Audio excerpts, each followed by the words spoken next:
Nation, it's Friday, TGIF edition of the show.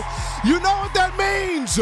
Monday of next week, we got the Rose Bowl, the granddaddy of them all. Rose Bowl Stadium, Pasadena, California, between top-ranked Michigan and your Alabama Crimson Tide going at it. One of two college football playoff semifinal matchups. It's yours truly, Stephen Smith of Touchdown Alabama Magazine. In my own words, the hottest show in the streets, giving you your nonstop Bama football content. Happy to have you guys in here. Bring you the show from the magic city of Birmingham. We stream this to you on YouTube. Speaking of the channel, you know what time it is. You smash that subscribe button right now. You hit subscribe. You get locked in. You get locked on the nonstop Bama football conversation. Tap the notification bell. Hit that subscribe button. You share the show to everybody you know, every friend, family member, diehard Bama fan, casual Bama fan, consumer of Tide football. Get them all in on the show right here. We appreciate that. Hit the like button as well. Smash the like button. Give us that thumbs up right there. Raise those likes up. We appreciate all of you. That daily super chat goal, $100 daily. Super chat goal, $100 right there. We appreciate all of you. We got a lot to talk about, Eli. A lot. There's so much content coming from the Rose Bowl, from practices, from all the festivities. We're going to get into all the content right here on the show. And we want to hear from you tonight. You can do this by calling 205-448-1358. The number to call in to let your voice be made known on the show, 205-448-1358. And one more time, 205-448-1358. Want to hear from you. But Eli, let's hop into it right now. Topic one of the conversation. Nick Saban does it again out of the transfer portal. We remembered when the transfer portal first started and people were going, yay, transfer portal, woo! Everybody's going to lose players. Even Alabama's going to lose players. And Nick Saban hits you with, the portal ain't going to be what you think it's going to be. It's not going to be what you think it's going to be. The rich are only going to get richer. The great players only want to go to the great programs. Alabama could lose a player, but they could afford to lose, but pick up an even better player. Nick Saban tried to warn the masses. The masses didn't listen. And here we are again with Saban out of a transfer portal, getting it done. On Thursday, he had Damani Jackson, former five-star defensive back, cornerback, he attended Alabama's Rose Bowl prep on Thursday. Got a chance to have a little interaction with Coach Saban, shook his hand, and not a whole lot after, as we got into the night, on yesterday, I got an update. Damani Jackson then gave his commitment to the Crimson Tide out the portal. I'm like, the man was just shaking hands with Nick Saban just 3 hours ago. And here he is later giving his yes out the portal, giving his verbal commitment to the Crimson Tide to be a part of this 2024 class where Alabama is concerned. So Coach Saban does it again out of the portal in terms of defense, landing one Damani Jackson. Jackson, at 6'1", 195 pounds, from Mater Dei High School, Santa Ana, California. Mater Dei puts out a lot of big-time players. We all know Bryce Young, one of those right there. Young, who became the first Alabama quarterback to win the Heisman Memorial Trophy. But Damani Jackson out of Mater Dei High School, he was high on Alabama's radar in the 2022 class before choosing the University of Southern California Trojans.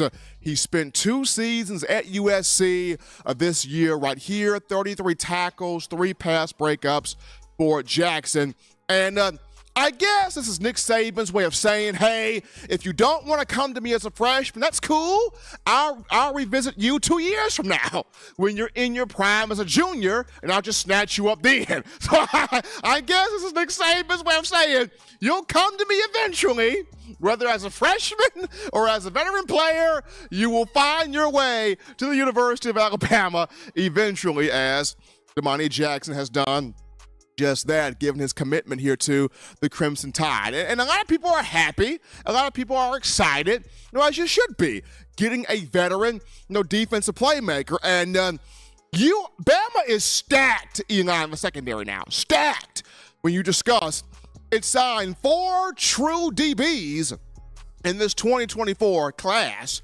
If it signed 3 athletes, when you discuss Jalen Mbakwe, who can play everywhere on the field, Jameer Grimsley, who can play everywhere, and, of course, Aaron Bubba Hampton, who can play everywhere, but all 3 of those guys will play DB. So 4 plus 3, 7, and now you got Damani Jackson. You got 8 DBs just in this class. 8 defensive backs. So Saban really stockpiling here of a DB talent. And while it's great and it's fantastic, you're always left with the one bugaboo of a question. And it's the question of, okay, getting Damani Jackson is great, or getting a marquee talent from a transfer portal is great, but who could Alabama end up losing to the portal, right? Getting Damani Jackson is fantastic, but does this mean this spurns somebody already in the program, already at that position, that has worked their tails off, that know the system, that know the ins and outs of the program? Does this move spurn somebody like that out of the door of the program? And if you're an Alabama fan, you have every right to ask that question, because it is a bugaboo of a thought.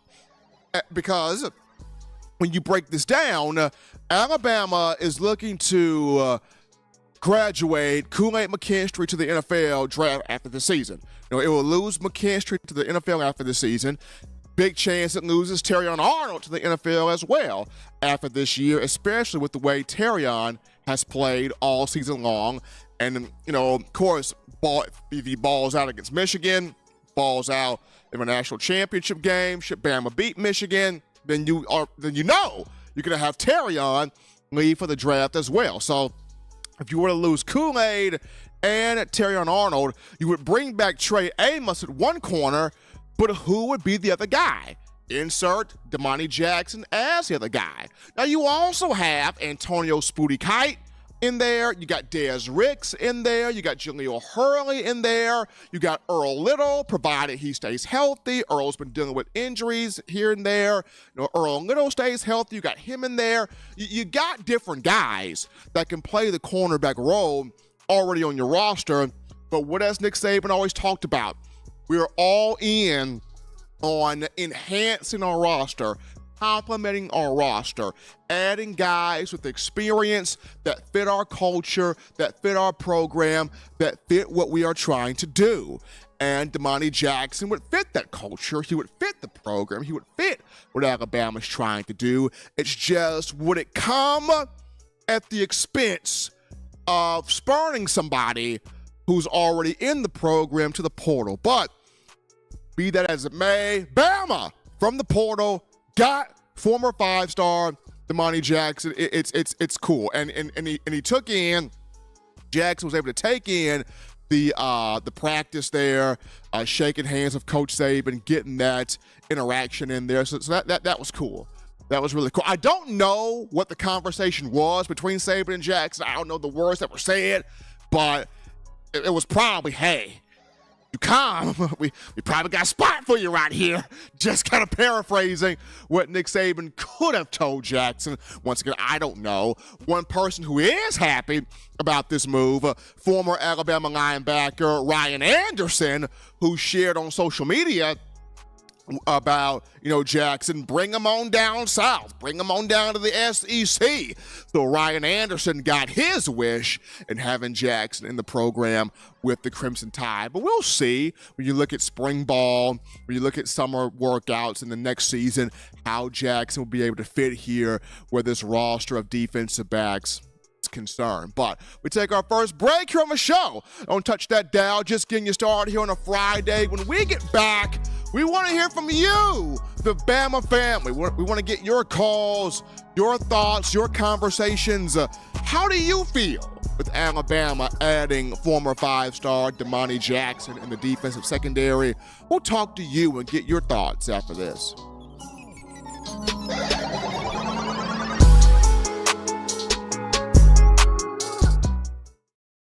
9 players have teamed up and released the Alabama Team Paper, which is a video yearbook they've put out for sale direct to fans. Now, for the first time, small dollar purchases from the fans can support the players as a group as well as a great cause, because $1 of every subscription payment is donated to the Boys and Girls Club of America. Be a 5-star fan base and support your team and a great cause with Team Paper. Check it out at teampaper.com/Alabama.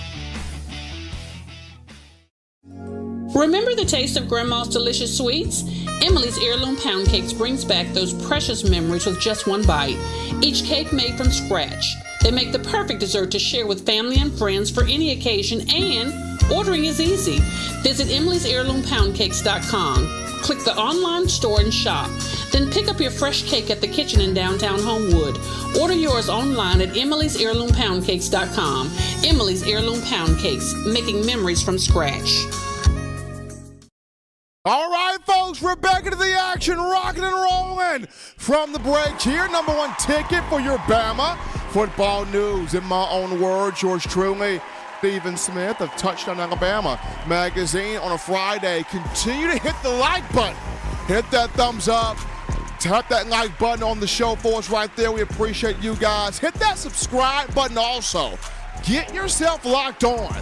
You want the Bama love, the Bama vibes, the Bama content, the Bama entertainment. You get yourself locked on. Hit that subscribe button right here. Touchdown Alabama Magazine. Gotta show some love to Kenny Heathcock. One time with a $5 donation. Dropping the love in there. Appreciate that from Kenny. We go to the phone lines to grab your calls. Call segment brought to you by the Blue Wrench Gang, 205-448-1358. Number to call in to let your voice be made known, 205-448-1358. That's the number. Before we take our first call, Dale Bay drops in with that $20. Putting the love offered in the bucket. We appreciate that. Coming from my man, Dale B. But you're live on the show. How we feeling? State your name. Where you calling from?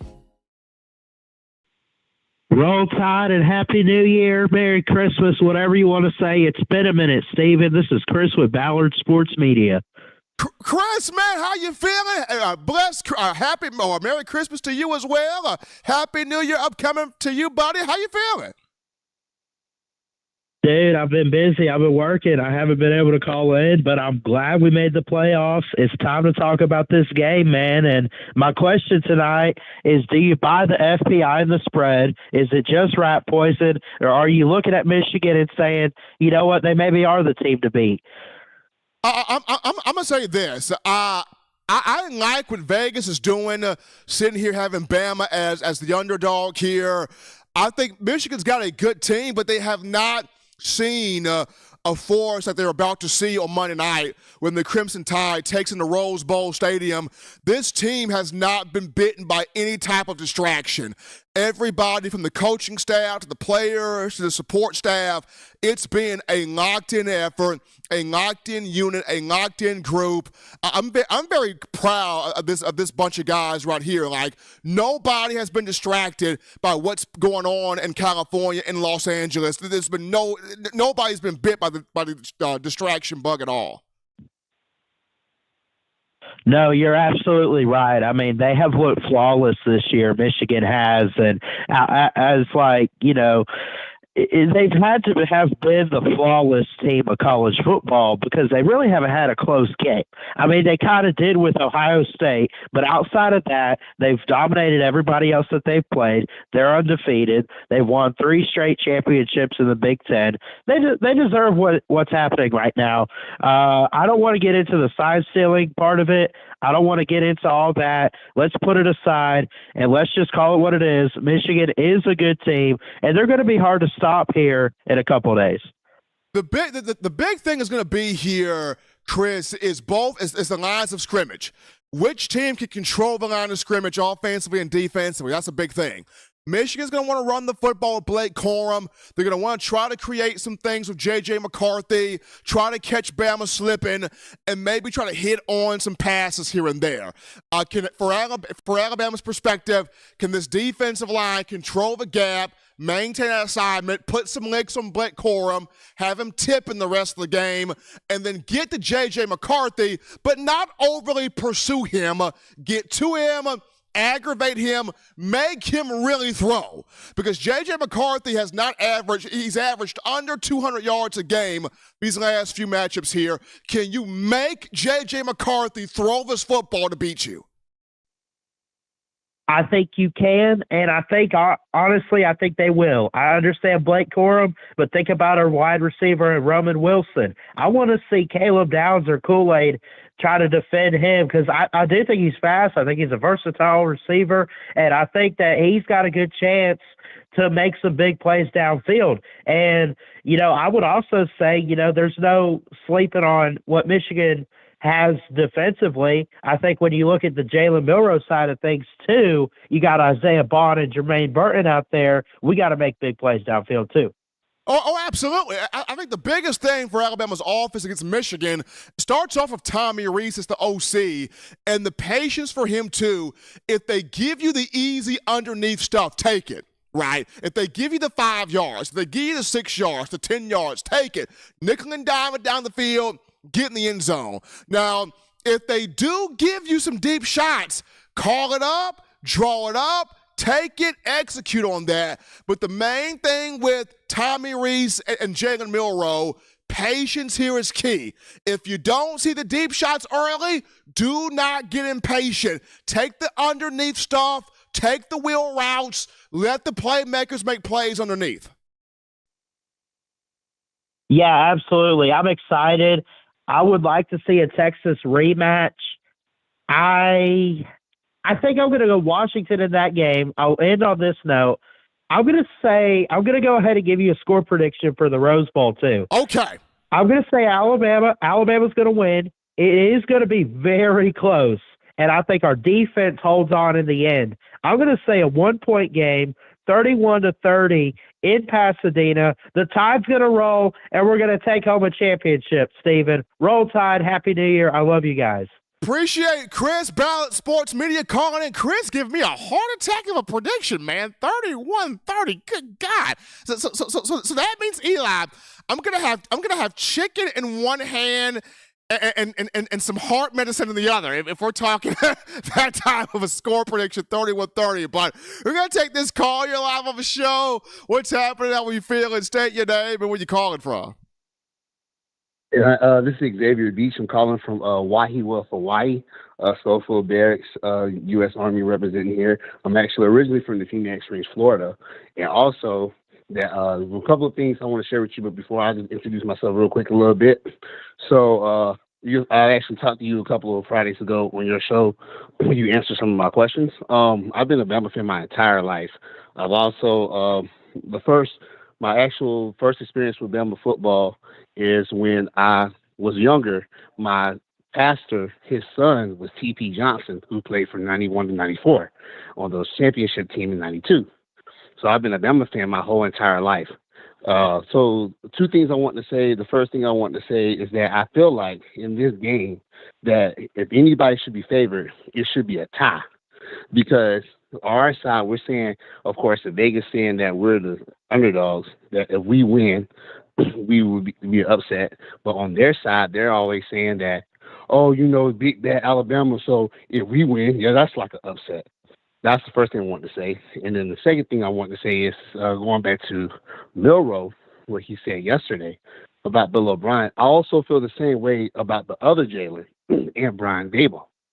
I feel like if Jalen Hurts was developed better and not misused or underused by Brian Daboll, we would have had even better results. And maybe second and 26 not have happened. We could have actually beaten Georgia better in that game as well. So that brought me back to mind when Jalen said what he said yesterday. Your take?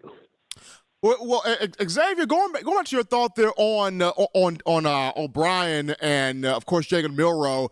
One thing about Milroe, he's not going to say anything disparaging about somebody unless there's truth in it, and the truth is there. And we saw, O'Brien was never sold on Milroe. Milroe felt it. The team felt it. That's the reason why Bama Nation is happy that O'Brien is no longer in Tuscaloosa. Now, of course, Bama Nation is sad that O'Brien's messing over Mac Jones, New England, and I digress from that statement. But I look at with Brian Daboll, you do have a point there, because I look at it, if Jalen, and I always have said this, if Nick Saban and Lane Kiffin would have worked that thing out in the championship game against Clemson when Jalen Hurts was a freshman, that was a national championship right there. But unfortunately, Saban, Kiffin couldn't see eye to eye in that situation. Saban lets Kiffin go, and a championship was lost there. So I do agree with you. When you have a coach that believes in a quarterback and has that quarterback's best interest at heart, things go for the better. That's cool. Thank you for that. Roll Tide. Appreciate Xavier right there calling in by way of Hawaii right there, man. We're touching all parts of the United States of America, Ian. That's how great this thing is. This is how great to have a show like this. We're touching all parts of the globe here. But we take this call. You're live on the show. What's happening? How we feel? And state your name and where you calling from. This is Mike Steve from Jacksonville. How you doing, brother? Doing great, Mike. And yourself? How you feeling? I'm feeling great, man. I'll start with the Damani Jackson thing. All the Michigan fans are all up and upset now, saying Saban cheated and all that. But really? What they don't realize. Really? Yeah, it's all over. I know that's what I said too, Yeah, but the bottom line is, man, Saban is not even going to have him at the practice field unless this guy already has silently and quietly committed, But the bottom line is, though, he chose Alabama over Michigan, so they're a little bit upset. But let me address Okay, so Mike, here's my thought here. They can't be upset because Alabama and Michigan are using the same practice facility. So how can you be upset? I know that, and that bothers me too, because I made a comment about that on another podcast. Here we got Spygate, Michigan, and then the Rose Bowl have them using the same facility, knowing the history behind Michigan. And that to me is kind of, it's kind of odd, because normally in a bowl, they normally say, okay, we'll give you one, you can locate over here to this practice facility, and we'll have the other team practice in another location, So that to me was kind of odd. But the bottom line to this whole thing is, all these Michigan fans and even Harbaugh running off at the mouth like diarrhea.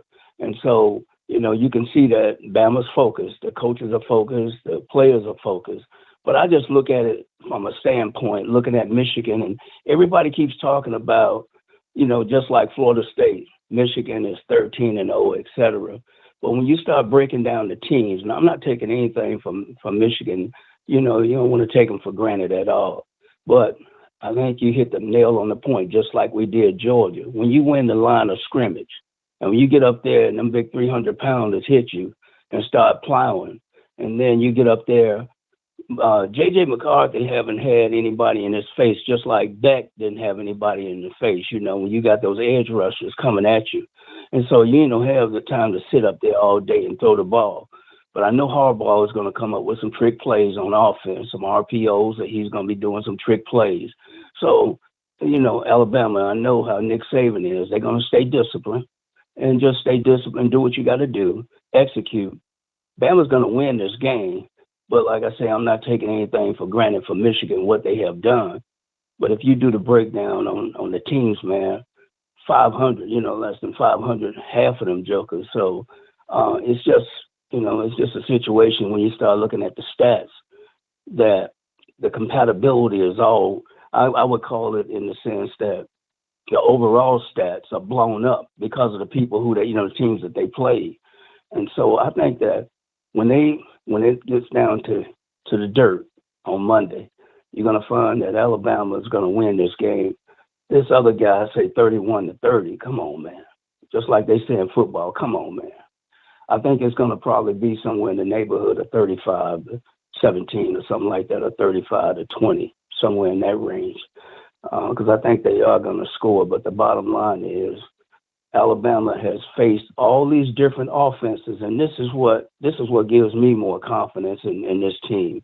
And as you know, Steven, when you play all these different types of quarterbacks, all these kind of different types of offenses and defenses in the SEC, it prepares you for a game like this.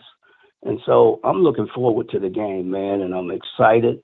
But I'm just getting to the point where, these doggone Michigan fans are becoming nauseated, just like the FSU fans, here in Florida, just whining and complaining about every little thing. And it just gets old. But anyway, I don't want to hold you up. I just wanted to put my little spiel in here to say that I'm looking forward to, seeing the game and looking forward to cheering on the Alabama Crimson Tide. Roll Tide. Going to be an outstanding Rose Bowl. Appreciate Mike from Jacksonville calling in, giving us his thoughts on a Friday. And I got to say this. I got to say this right now. And it's not pettiness. It's the truth of the matter. Our own Eli Walker, man, the veteran Walker's got written up here. How ironic it is that Michigan's complain about cheating when they're dealing with sign stealing and what have you. So not pettiness from our own Eli Walker. No, it's just hardcore truth from our guy running the control center from behind the scenes here on Eli Walker. But we're going to take this call. You're live on the show. What's happening? How we feeling? State your name and where you calling from. Hey, Steve. This is Blake from Bama, Alabama. Blake, how we doing? I'm good, my brother. How are you? I've been watching your shows every week, man, and I love every one of them. Man, Blake, I'm doing well. I cannot complain here. Enjoyed my Christmas. Going to enjoy the new year, but the focus is on the Rose Bowl. Alabama, Michigan coming up here on Monday in Pasadena. The guys have been locked in since the plane touched down in Los Angeles. Even though Coach Saban took a picture with Mickey Mouse, he's still concerned about we got to take care of Michigan. Well, brother, I know we're a Tide and we bleed crimson, but can I talk to you about something off topic for a minute? Go ahead. Did you watch the Kentucky game today? I got a chance to catch bits and pieces, but not the whole thing. Well, I want to tell you, I watched the end of that game, and whoever called that soft coverage defense, heads need to roll at Kentucky because that cost those kids that game. No doubt. So, that was a very soft coverage. So, Blake, was the coverage on that play, was it similar to what Auburn did in the Iron Bowl on 4th and 31? Yeah, because they kind of let down on that. We're happy about that, but they did let down on that 4th and 31. They sure did. They played way off on that 4th 31. So basically, but whoever made that call in that Kentucky game, heads definitely need to roll at Kentucky because they cost those kids that game.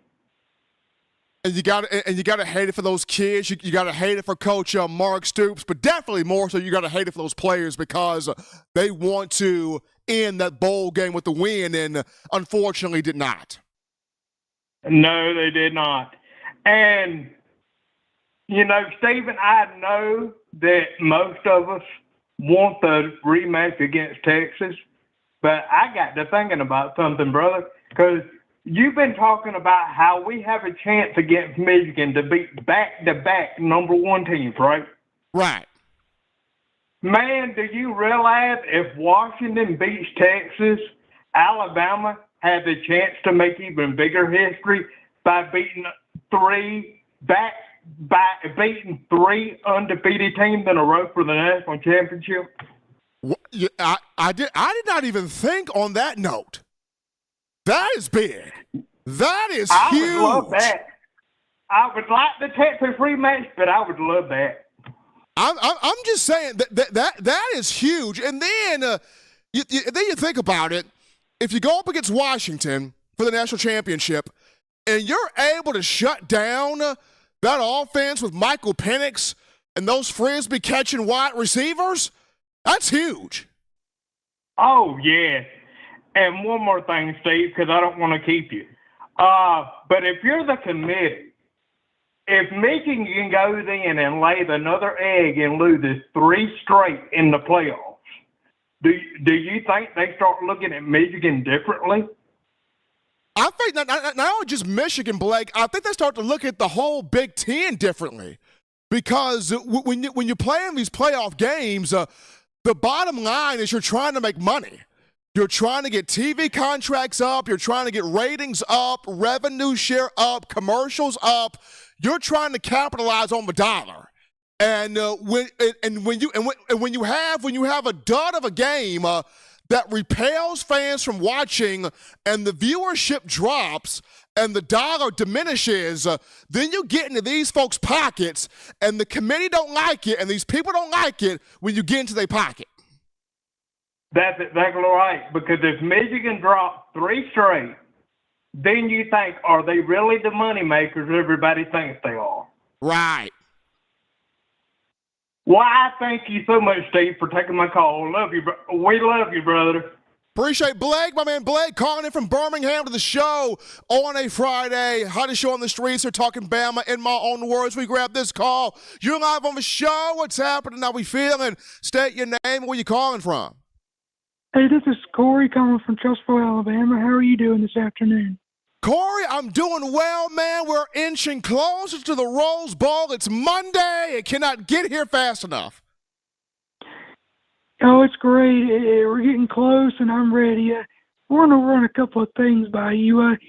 Do you ever look at the other bowl results, like in the other conferences, and compare them to the other, what they're doing, it kind of parallels to what happens in future bowls? Like, for example, the Big Ten's undefeated, and the SEC is not won a bowl game. Does that ever cross your mind how other games go, or does that not persuade you one way or another? I look at it, Corey, from time to time, but it doesn't really sway my mind.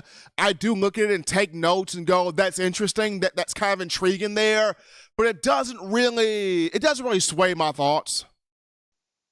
And then secondly, which do you think is a tougher matchup to deal with offensively? The tight ends of Michigan or the running game? Because I really look at it, I think it's the tight ends to me, because we'll be so focused on stopping Blake Corum that they'll suck us in and throw it over our head on the tight ends. And I think the tight ends could give us trouble if we're not careful, because them converting third downs or breaking off long catch after runs on the tight ends, because not to say we can't handle it, but it would be a tough, not saying they have a Brock Bowers or a Ladd McConkey, but they could use it like him by frustrating us to convert third downs and stuff like that. I mean, Corey, it is a good question, and it is a challenge, because you want Alabama being disciplined there on those routes by the tight end position, whether Michigan runs those guys to the boundary, whether they run those guys to the middle of the field, especially when you look at if Michigan gets into third and shorts, second and mediums, J.J. McCarthy, they're going to look for those tight ends. So it's going to be huge for Caleb Downs, Malachi Moore, guys like Jahad Campbell when he gets in, Deontay Lawson, to know where those tight ends are, bump them out the route, be physical with them, but also play sound coverage on those guys. You know, for us offensively, I've said this all year long, and I'll continue to say it with Jalen Milroe, just don't lose the game for us. If you're going to lose the game, win or lose the game, I'm not saying we're going to lose, but if we was to, have it some other way. Don't don't let it be because of the quarterback. If you know, and certainly I think we're going to win the game, but don't let the quarterback be the reason why. Take care of the ball, distribute the football, make smart decisions. If you have to throw it away, and punt. Don't. I mean, if you remember, I don't know if you saw the Kentucky Clemson game. You saw a tip pass be intercepted. You saw a sack fumble. You know that sort of. You can't have those sort of things against Michigan because they'll capitalize on that stuff. And Clemson did capitalize on that stuff and convert into touchdowns. And that's what I'm talking about when it comes to not making stupid decisions. And some of the stuff I understand the tip pass is not your fault, but you can't avoid that by throwing the ball away and stuff like that. So I'm just saying don't lose the game by making unforced errors. I think the biggest thing, Corey, in this game for Milroe, he knows that is be very decisive. Make your decisions quick. If you're going to choose to throw the football, the moment that ball hits your hand, you know where you're going with it, or you have worked through your progressions to where you know, I'm going to go to this guy with the football. If you're choosing to run the football, take off and go with it. So the biggest thing for Milroe, upon those lights coming on there in Pasadena on Monday, be very decisive the moment that ball hits your hands as the quarterback. But appreciate Corey from Trustville calling in, giving us his thoughts on the show on a Friday. Definitely appreciate that. We're going to go to our call topic right here, Eli. For all of you still in the call-in queue, hold your calls for the next 10 minutes so you can call back over the next 10 minutes. Definitely want to get your thoughts here. But the call topic is on Jase McClellan. It looks like he's going to play. He's going to actually play in the Rose Bowl on Monday night. He spoke to reporters on Thursday and said he feels 100%. He feels good. He feels healthy. He feels set to go. Tyler Buchner also spoke on Thursday on Jase McClellan and said Jase looks great. Jase looks good out there.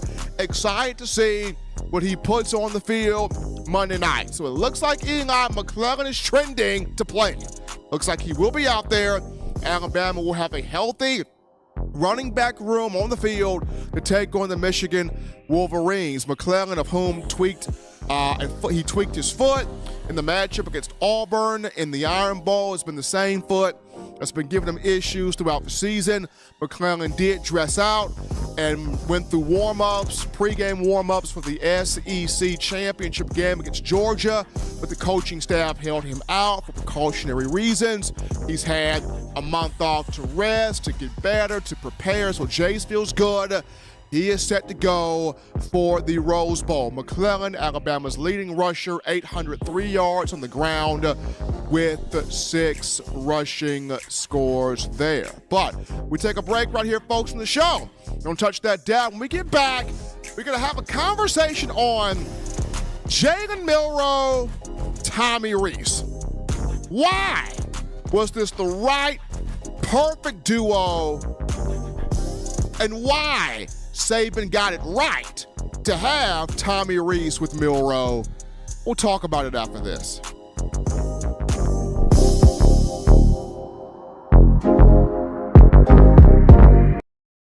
We're out here at Alumni Hall in Tuscaloosa.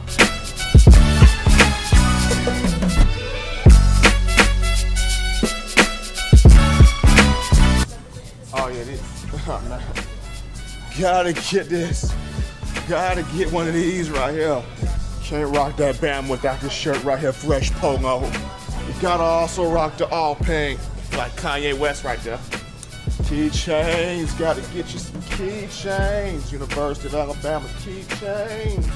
I'm telling you, if you are a die-hard Alabama fan and you're looking for some big-time apparel, this place has got everything. We're talking shirts, shoes, sweatshirts, hoodies, cups, mugs, keychains. If you're just a Tide fan that has an itch to get more apparel, get more swag in your game, you come right here at Alumni Hall in Tuscaloosa, right here in Midtown Village. And also you can shop online. The link is in the description to get your gear right here at Alumni Hall. We also have new, fresh, exclusive TDA gear you can get right now at Alumni Hall. That's in store or online. Hit that link in the description and search Touchdown Alabama to view all of the available gear. Hurry and get yours before they're sold out. Thank you for tuning in. Show your support right now by clicking that like button. If you haven't subscribed, hit the subscribe button now and enable all notifications to make sure you don't ever miss any of the best Alabama football news, notes, and information right here on Touchdown Alabama. All right, people. We're back to the action. From the break, number one ticket here for Bama. Football news in my own words, yours truly, Stephen Smith of TDA. Got my man Eli Walker in the production studio. Continue tapping the like button, hitting that subscribe button, making this your show, your spot for all things Crimson Tide football. Before we get into topic number 2, Eli, Malachi Moore spoke today. Alabama's defensive players had their media availability for the Rose Bowl today. I think it was Malachi, Dallas Turner, Kool-Aid McKinstry, Kevin Steele. Those are all the people that spoke today. Malachi talked about he had to give kudos to Ha Clinton Dix, who is the director of player development. Clinton Dix, former All-America safety for Alabama, 2-time BCS national champion, 2011 and 2012. Moore said he credits Clinton Dix because he's gotten those guys to understand the importance of bonding with each other, having those team bonding experience, be around your teammates, hang out with your teammates, whether y'all going bowling together, watching film together, spend time with each other, because that's what Clinton Dix did during his time when he was a player. Restoring that culture back to Bama football. That B-Sci-Fi brotherhoodness. That's the program. So cool there from Malachi shouting out one Clinton Dix. But topic number 2 of the conversation, people, and I gave a foreshadowing, I gave a taste of this in the first topic, and that being, it's something when you have someone that has your best interest at heart, someone that believes in you, that sees qualities in you, and will do everything they possibly can to pull those qualities out of you. It pays to have somebody like that.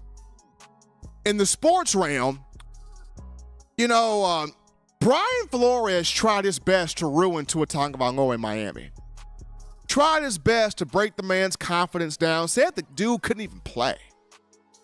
And Mike McDaniel, when he got the job to be the Miami Dolphins head coach, one of the first things McDaniel did, on the plane, he calls Tua on FaceTime and says, "Look, man, you're our guy.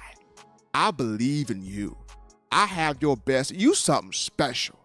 And we're going to do all we can to pull it out of you." McDaniel had Tua's best interest at heart. Now look at Tua. He's playing like an MVP candidate right now. He leads the NFL for passing yards with 4,214. The Miami Dolphins are 11-4 and have a shot to be the number 1 seed in the AFC playoff picture with home field advantage. Why? Because Tua has a coach who believes in him and that has his best interest at heart. You look at the New York Jets. Oh, Joe Flacco's hot trash. He's garbage. He sucks. Kevin Stefanski of the Cleveland Browns, bring him to me. I can do something with him. I have his best interest. I believe in Joe Flacco. And look at where the Cleveland Browns are right now, y'all. The Browns are 11-5, 10-5. They got a playoff berth. The Browns got a playoff berth. The Browns have a shot to possibly maybe get the number 1 seed in the AFC playoff picture, but it's because Kevin Stefanski believing in Joe Flacco. Oh, I'm not done. Look at Jared Goff of the Lions. The LA Rams moved off Jared Goff. Even though Goff helped you get to a Super Bowl, Sean McVay moved off Jared Goff. Here comes Dan Campbell of the Detroit Lions. Bring him to me. I believe in him. Got his best interest at heart. And the Lions, for the first time in 30 years, are NFC Division champions. NFC North Division champions. Why? Because Dan Campbell has Jared Goff's best interest at heart. Believes in the guy. So, on Thursday, we got treated to a bombshell. On Thursday, we got treated to an unveiling, a reveal. And this is a reveal that all of us as Alabama football consumers, we knew the reveal. We knew this from Jump Street. This didn't fool us. Like, we knew what was going on. We knew what was in that coffee. We knew everything glitter was not gold. We knew what was happening behind the scenes. But it makes it worthwhile when the person comes out and just says it anyway, even though we knew. This was no shock or surprise to us. Jalen Milroe spoke to reporters Thursday, and he said, my own offensive coordinator, Bill O'Brien, said I shouldn't play quarterback.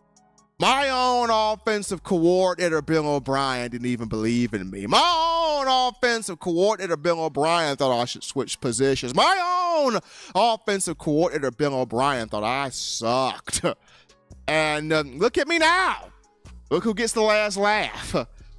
We all knew Billy O'Brien had no business being in Tuscaloosa from the get-go, and this is why all of you as Bama Nation are happy to see him gone.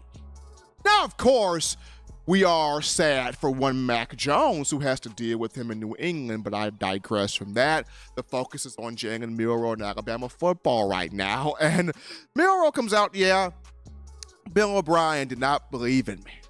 Bill O'Brien says I shouldn't even play quarterback. And now look at Tommy Rees. Tommy Rees, who believes in Jalen Milroe.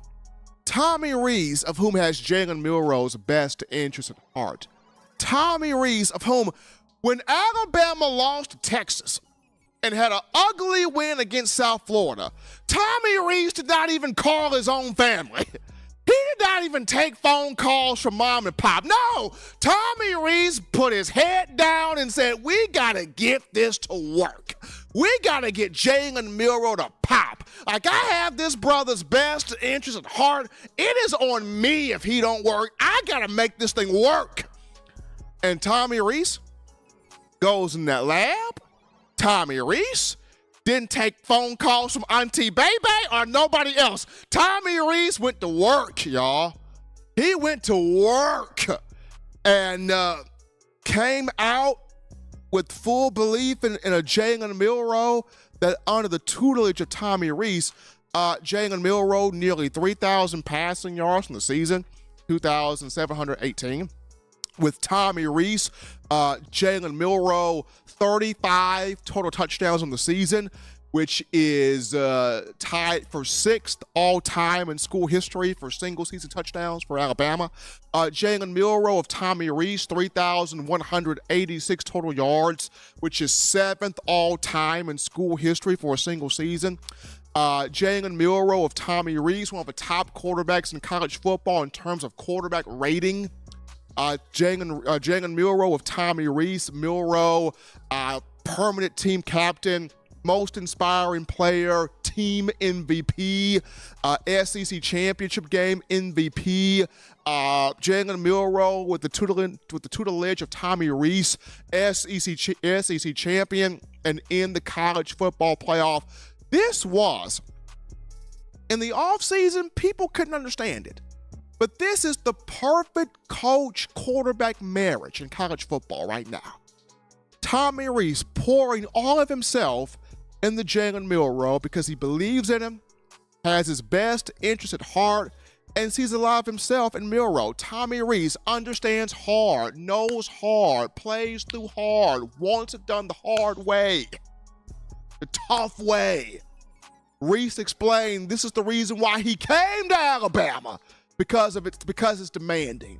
because it's tough, because it's hard, because it's not the easy way out. Saban wants, he demands a lot of you. Tommy wanted that. That's why he came to Tuscaloosa.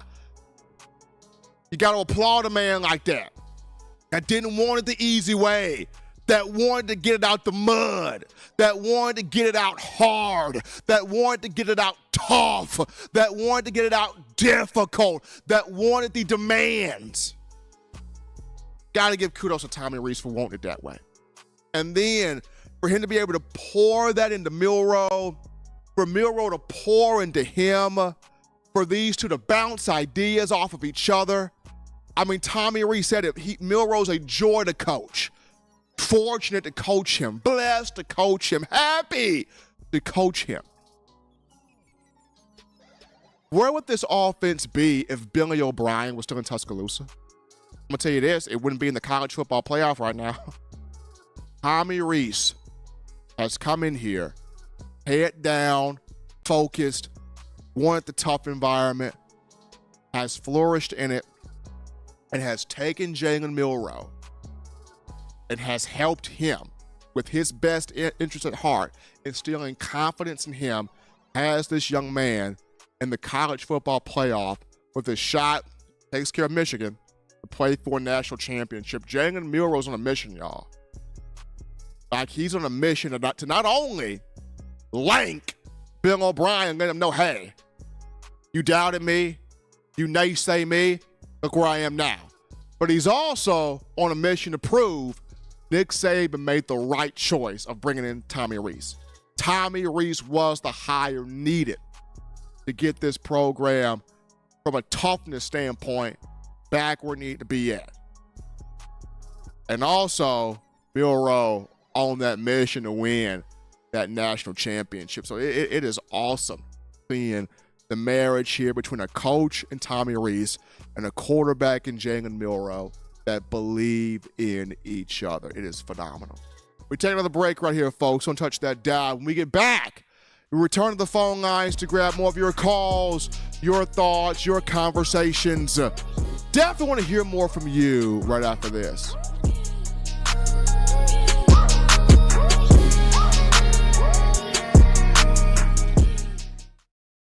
Every sports fan deserves the proper representation. Whitwell Sports introduces to you the Title Towel. Wave that Title Towel in the air like you just don't care in support of Nick Saban and the Alabama Crimson Tide. Only $9.99 and it lasts a lifetime. Head on over to whitwellsports.com and get your Title Towel today.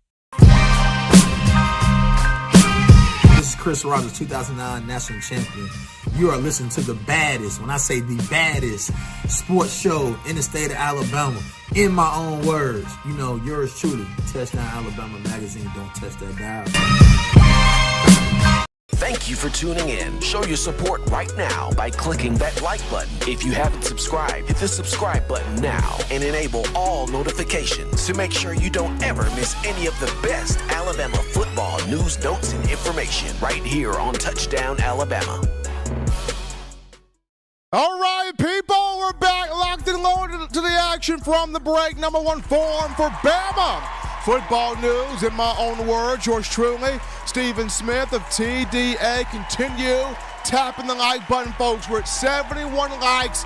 Let's get to 100 right here. Tap the like button. Hit that thumbs up. We appreciate the support. They're coming from all of you. Hit the subscribe button as well. Daily Super Chat go, $100. Daily Super Chat go, $100 right there. We're going to go to the phone lines to take your calls. Call segment brought to you by the Blue Wrench Gang, 205-448-1358. Number to call in, 205-448-1358. You're live on the show. What's happening, how we feeling? State your name and where you calling from. Steve, what's up with you, man? This is Jay from Florence. All right, Jay, what's going on, man? Monday coming up, bro. Monday coming up. Yeah, man. And your boy Tommy Rees needs to come on with it right here, man.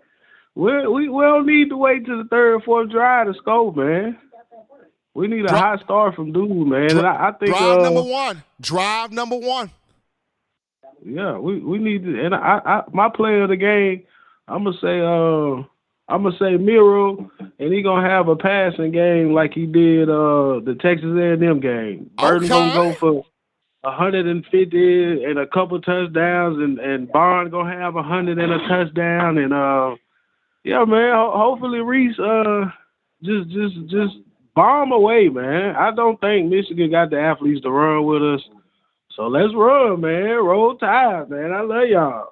Appreciate Jay my man Jay from Florence. Keeping it a bit short there, but Jay still the passion right there. Appreciate that coming from Jay on a Friday, getting us set here for the Rose Bowl. We take this call. Young Live on the show. What's happening? How we feel? And state your name and where you calling from.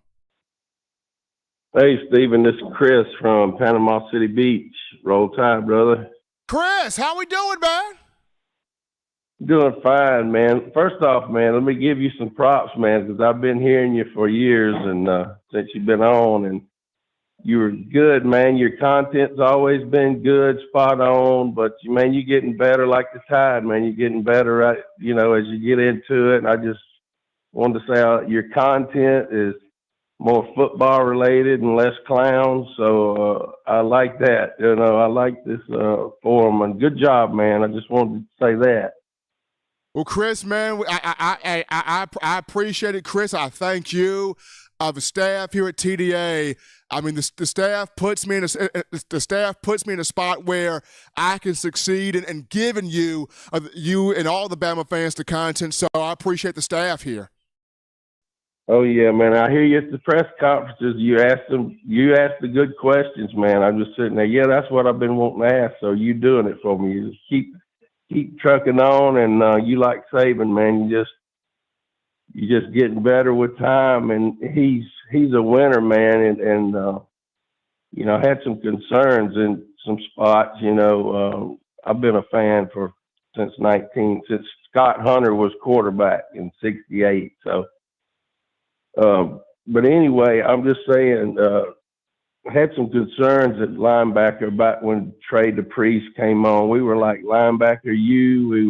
We were everything U. Running back U. We were quarterback U. DB U. Linebacker U. But then, you know, we dropped off at the inside linebacker, and I'm glad, man, the talent they've got. They're young, but they're fast. They're athletic. They're making plays. But as far as Tommy Rees goes and all, you know, he's a coach. He's all right coach. He's definitely better than Bill O'Brien. But what I'm going to say about that is, you know, Jalen Milroe is a stud athlete. Always has been. The problem and what they had in the beginning of the year is that left tackle was young, and that right guard, they've been plugging and playing right guards. They finally put in, I don't know his name yet, but Roberts, 77. Jake Roberts. Yeah, that was a big add to that offensive line. That completed that line, in my opinion, and the left tackle's getting better. You know, he's getting his legs under him. You can see him, man. He's going to be a stud, and Saban knew it and hung with it. And so Milroe, when it didn't matter. When they took Milroe out, put in the other quarterbacks, and they're good in their own right too, you know. But if you don't have time to throw the ball, I mean, you can't play that position. You don't have time to check down and check. You got to make bad decisions, or either you're gonna take sack after sack, you know. So he's got some help now, and I just wanted to point that out. But shoot, I don't see any weakness in you know. It's one thing. I used to coach as well as play, but when you see a team like that's getting better at the end of the season, that's when you want your team to start getting hot. And Alabama's hot right now. I don't believe anybody can touch them. I believe they're going to beat Michigan at least by 2 scores, you know, 14 or more points, you know, because I'm sitting there watching Ohio State, and they're on the field with Missouri right now, and Missouri ain't that good a team. They're good. They're better than they've been being, but, I mean, they're not a Georgia. They're not an Alabama, and it's 3-0, you know, Ohio State. And really the better team on the field looks like Missouri to me. So, yeah, they ain't played nobody, and I think they're going to be shocked when they find out. Because there ain't a weakness, man, on Alabama's team, and that's because of Saban, man. He's got his process, he's got his offense, he's got his defense. The other coaches come in. I mean, we had Lane Kiffin call the plays. He did great. We had Steve Sarkisian come in. He did great. Now Bill, no, he didn't do so good. I give you that, but Saban wins at recruiting, at NIL, at transfer portal. He's just loading up, man. He just got that USC 5-star junior coming in. He's a little bit ahead of the game, and your program is too. So I appreciate you taking my call, and roll Tide. Appreciate Chris calling in here to the show, giving us his thoughts here on a Friday. Gotta give some love to the Sage that drops in with a $10 donation, popping that into the bucket there. We appreciate that love coming from the Sage here on the show. Another call topic right here, Elon. There are some young players in bowl prep that are turning heads, stepping all the way up, they're dropping jaws, they're raising eyebrows. Some young players.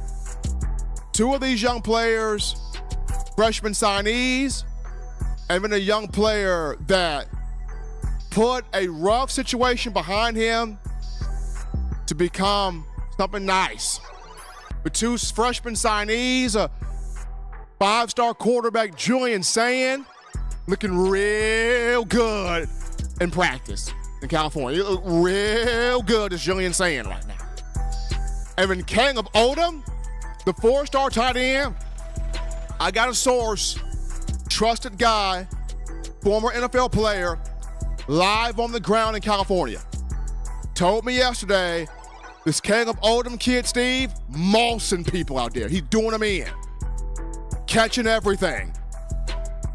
I was told point blank, Michigan is lucky that Caleb Odom can't play on Monday. That's just how good he is. I'm told he's ready right now. If I'm Amari Knoblack, I watch myself. This kid, Caleb Odom, ready right now, doing it in bowl prep in California. Last but not least, Tony Mitchell is in this bowl prep, this guy. And we always knew Tony had the talent. 5-star in the 2023 class. Thompson High School in Alabaster, right here in the Birmingham area. Made a mistake early on, made a mistake. We make mistakes. Tony put that behind him. He saw how his football career could have been taken away from him. He's grateful to still have it, and he's come on. I was told, same source, the battle for star spring of next year could come down between Earl Little and Tony Mitchell. Woo-hoo! Earl Little and Tony Mitchell will battle it out at star next spring, next season. So, Caleb Odom, Julian Sand, Tony Mitchell, they doing it in bowl prep. Other guys are making plays too, but those three that you see on the screen, they standing out for real. We take our final break here on the show, folks. When we get back, we wrap things up with a little discussion. A Bama quarterback is getting Alabama's defense perfectly prepared for Michigan's J.J. McCarthy. Who was that quarterback? What's he doing? We'll talk about it after this.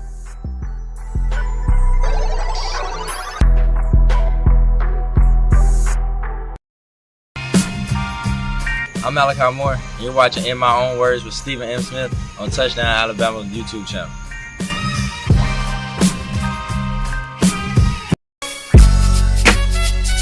What's going on? This is Benny Bice. I'm the founder and owner of Touchdown Alabama. And you guys are supporting one of the only independent outlets covering Alabama football today. No other sports, no networks, just Alabama football. Roll Tide Roll. All right, folks, how we feeling? How we feeling on a Friday? TGIF edition of the show. Heading into the weekend, number one show for Bama football news. In my own words, yours truly, Stephen Smith of Touchdown Alabama magazine. Appreciate you guys. The Rose Bowl Monday. Bama, Michigan, the granddaddy of them all. Rose Bowl Stadium in Pasadena, California. 4 p.m. Central Time kickoff on ESPN. The final discussion of conversation, Eli. So, we heard Michigan's Jim Harbaugh compare his backup quarterback. Compare Jalen Milroe to his backup quarterback. Or his backup quarterback to Jalen Milroe. But basically, he compared Milroe to the backup quarterback, Alex Orji, basically. And, Alabama fans saw that as Harbaugh taking shots there at Jalen Milroe. Well, Alabama's got a quarterback preparing its defense for J.J. McCarthy. And he's actually doing a very good job of that. Who's that quarterback? It's Tyler Buchner. Buchner is running the scout team, preparing Bama's defense, giving them a great look at what they will see in J.J. McCarthy on Monday. Dallas Turner and Malachi Moore, 2 defensive players, 2 team captains, spoke today praising Buchner for the great job he's done running scout team, giving that defense a look at what McCarthy will do. Malachi Moore said today that every time Buchner is running, Coach Saban has to tell the guys, hey, stay disciplined, stay down, don't over-pursue, stay disciplined, stay down, get to him, don't over-pursue him. Dallas Turner mentioned, hey, it's a challenge keeping up with, Buchner at times. He's athletic, he's elusive, he's quick, he's fast, he can move. So he's given us a great look at J.J. McCarthy. So if Buchner is giving you the best simulation and you're able to handle that best you can, when you face McCarthy, you already know what to expect. So this is good here. So even though it didn't pan out for Buchner in terms of being the Alabama starting quarterback, he got an opportunity against South Florida. It didn't work out. You even got to give kudos to Buchner for not quickly jumping ship, We know he's going to play lacrosse. He's going to go back to Notre Dame to do it. But at the very least, he decided to let me stick around, finish what I started, serve and help Alabama in any way I can in the college football playoff before making the exit to go back to Notre Dame to play lacrosse. So you do give Buchner the kudos for sticking it out, for having the perseverance there. So I do applaud him for that, absolutely.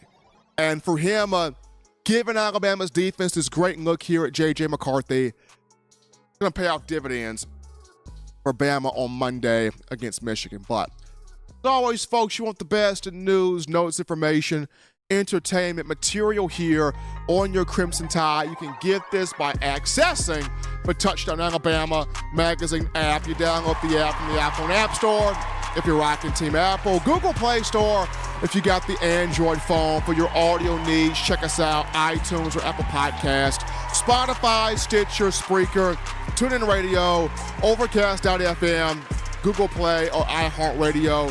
We got you covered right there.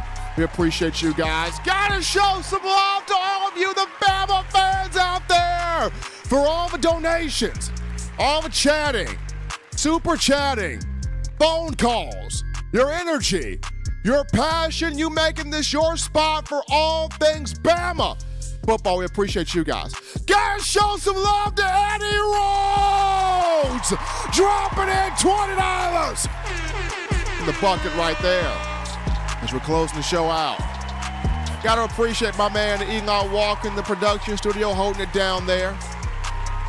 Till next time, folks, as we slide to the weekend, husbands, love your wives. Wives appreciate, value those husbands. Children continue doing the right thing, fun thing, smart thing, good thing, legitimate thing to Not be bored there. Get yourself those 3 hearty meals a day, those 3 great laughs a day. You protect yourself.